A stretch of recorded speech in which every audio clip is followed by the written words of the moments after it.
Hello दोस्तों, ignition classes में आप सभी का स्वागत है। तो चलिए आज से हम लोग बिहार सिविल कोर्ट जिसमें क्लर्क और प्यून का एग्जाम बचा हुआ है उसके लिए हम लोग हिंदी के महत्वपूर्ण प्रश्नों का प्रैक्टिस सेट करेंगे और यह सेट नंबर 1 है और इसे आगे हम लोग लगातार करते रहेंगे।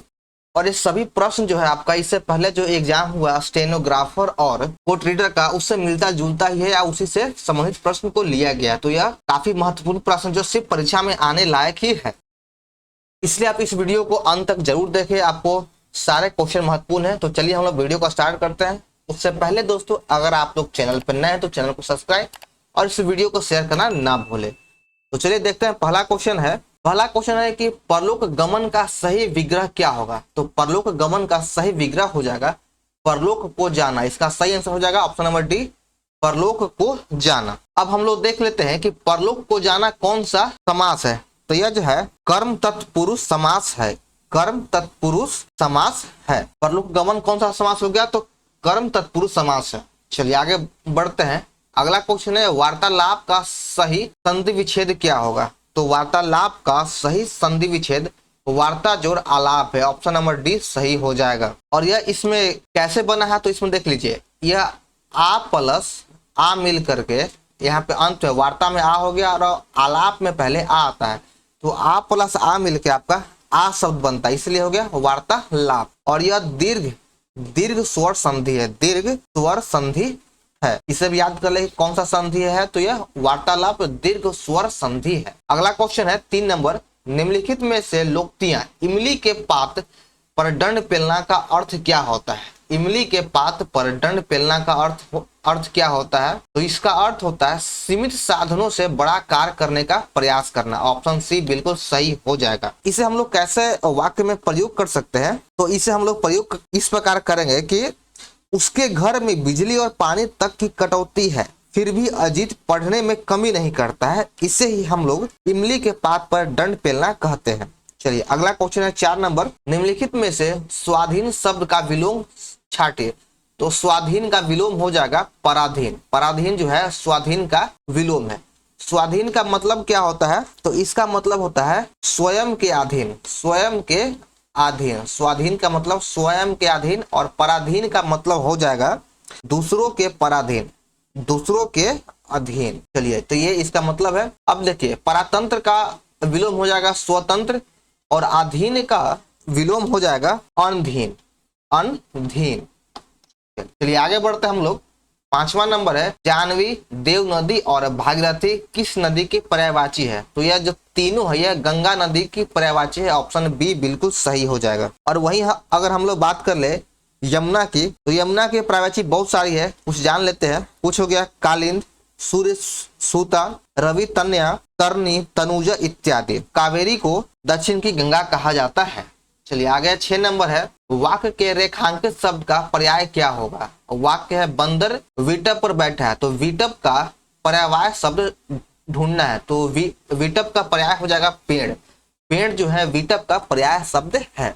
चलिए आगे 7वां नंबर क्वेश्चन है निम्न में दीर्घ स्वर क्या है। तो इसमें दीर्घ स्वर कौन सा है? तो इसमें जो ई है यह दीर्घ स्वर है। देखिए ये हर्षौ है और ये दीर्घ ई है। और आपका ऊ में भी ये हर्षौ ऊ होता है और ये जो होता है दीर्घ ऊ होता है। तो बस यही आपका दीर्घ स्वर है। अगला क्वेश्चन है 8 नंबर, आप किस तरफ जा रहे हैं वाक्य क्या है। आप किस तरफ जा रहे हैं वाक्य कौन सा वाक्य है। तो यह जो वाक्य हो जाएगा इसके दिशा बोधक संरचना है। दिशा बोधक संरचना है। आप किस तरफ जा रहे हैं। आप ये भी सोच सकते हैं कि हम किसी से पूछ रहे हैं कि आप किस तरफ जा रहे हैं, हम उससे दिशा के बारे में पूछ रहे हैं किस दिशा की ओर जा रहे हैं। तो हो गया दिशा बोधक संरचना। ऑप्शन सी बिल्कुल सही है। 9 नंबर है उत्साह शब्द का उदाहरण है। उत्साह शब्द किसका उदाहरण है? तो यह जो है व्यंजन संधि का उदाहरण है। उत्साह शब्द कौन सा संधि है? तो हो जाएगा व्यंजन संधि। ऑप्शन बी बिल्कुल सही है। और अगर हम उत्साह का संधि विच्छेद करें तो इसका संधि विच्छेद उद जोड़ सा होगा। उद जोड़ सा इसका सही संधि विच्छेद है। उत्साह शब्द में द प्लस प मिल करके आपका तप बनता है, इसलिए इसे व्यंजन संधि कहा जाता है। अगला क्वेश्चन है नियुक्ति करने वाला वाक्यांश के लिए सार्थक शब्द इनमें से कौन सा है। तो इसका सार्थक शब्द हो जाएगा नियोक्ता। नियोक्ता इसका सार्थक शब्द है। ऑप्शन नंबर डी बिल्कुल सही है। अगला क्वेश्चन है 11 नंबर, इनमें से कौन सा शब्द उर्दू के उपसर्ग से नहीं बना है? तो जो उर्दू के उपसर्ग से नहीं बना है वह हो जाएगा आपका दुबला। दुबला जो है उर्दू के उपसर्ग से नहीं बना है, बल्कि यह हिंदी के दो उपसर्ग से बना है। हिंदी के दो उपसर्ग से बना है तो दुबला। बाकी आपका बेवकूफ, लाचार और नाराज ये सभी उर्दू के उपसर्ग से बना है। इसमें उपसर्ग वह होता है जो किसी वाक्य के शुरुआत में जुड़ा था। बेवकूफ में आपका बे उपसर्ग हो गया, लाचार में आपका ला उपसर्ग हो गया, नाराज में ना उपसर्ग है। चलिए अगला क्वेश्चन है 12 नंबर, शुद्ध शब्द का चयन करें। तो इसमें शुद्ध शब्द कौन सा हो गया? तो ललायत जो है शुद्ध शब्द है। ऑप्शन बी सही है। ललायत शुद्ध शब्द है। ललायत का अर्थ होता है ललचाया हुआ, ललचाया हुआ। अगला क्वेश्चन है 13 नंबर, जयशंकर प्रसाद हिंदी के सर्वोत्तम रचनाकार है। सर्वोत्तम शब्द में कौन सा विशेषण है? तो सर्वोत्तम शब्द में गुणवाचक विशेषण होता है। इसमें गुणवाचक विशेषण है। ऑप्शन ए बिल्कुल सही आंसर है। सर्वोत्तम मतलब सबसे उत्तम, इसमें आपका गुणवाचक विशेषण है। अगला क्वेश्चन है, जिन क्रिया विशेषण का संबंध किसी उपवाक्य से होता है उसे किस क्रिया विशेषण कहते हैं? कौन सा क्रिया विशेषण कहते हैं? तो उसे संयोजक क्रिया विशेषण कहा जाता है। ऑप्शन ए बिल्कुल सही आंसर है। अगला है 15 नंबर, निधन निर्धन शब्द युग के लिए इनमें से सही अर्थ युग्म कौन सा है? तो इसका सही युग्म हो जाएगा मृत्यु और धनहीन। निधन को हम लोग मृत्यु कहते हैं और निर्धन को धनहीन कहते हैं। तो सही ऑप्शन हो जाएगा ऑप्शन नंबर ए बिल्कुल सही है। आप इसे आसानी से छांट सकते हैं। हिंदी कोई बड़ा या फिर हार्ड चैप्टर नहीं है। आप यहाँ अगर हम ऑप्शन को छांटे तो देखिए, निर्धन को हम लोग मृत्यु तो कहेंगे, मृत्यु ये भी सही है। जन्म इसे नहीं कह सकते हैं, तो ये ऑप्शन नहीं होगा। और अगर निर्धन को देखें तो मोक्ष की प्राप्ति मृत्यु को होता है, तो यह भी नहीं होगा। धनवान तो अमीर कहते हैं, तो यह भी नहीं होगा। तो ऑप्शन ए भी सही होगा। आप ऐसे भी छांट सकते हैं। अगला क्वेश्चन है 16 नंबर, आज किसान को अत्याधुनिक यंत्रों से खेती करने की आवश्यकता है। वाक्य में किसान शब्द क्या है? तो इसमें जो किसान शब्द है वह तद्भव है। वह क्या है? तो तद्भव है। ऑप्शन बी बिल्कुल सही है। कृषक का तद्भव रूप क्या होता है? तो वह किसान होता है। कृषक का तद्भव रूप किसान होता है। चलिए नेक्स्ट क्वेश्चन है 17 नंबर, निम्नलिखित वाक्यों में से कौन सा वाक्य सही है? हम लोग पढ़ते हैं। पहला ऑप्शन ये है, मेरा नाम श्री जयप्रकाश है। अगला है, कई वर्षों तक भारत के गले में पराधीनता की बेड़ियां पड़ी रही। ऑप्शन सी है कि मैं आपकी भक्ति या श्रद्धा करती हूँ। ऑप्शन डी है कि यह काम आप पर निर्भर है। तो इसमें कौन सा सही है? तो ऑप्शन नंबर डी सही है। यह काम आप पर निर्भर है। यह शुद्ध वाक्य है, इसमें कोई भी त्रुटि नहीं है। अब देखते हैं ऑप्शन पे कि ऑप्शन नंबर ए में क्या त्रुटि है।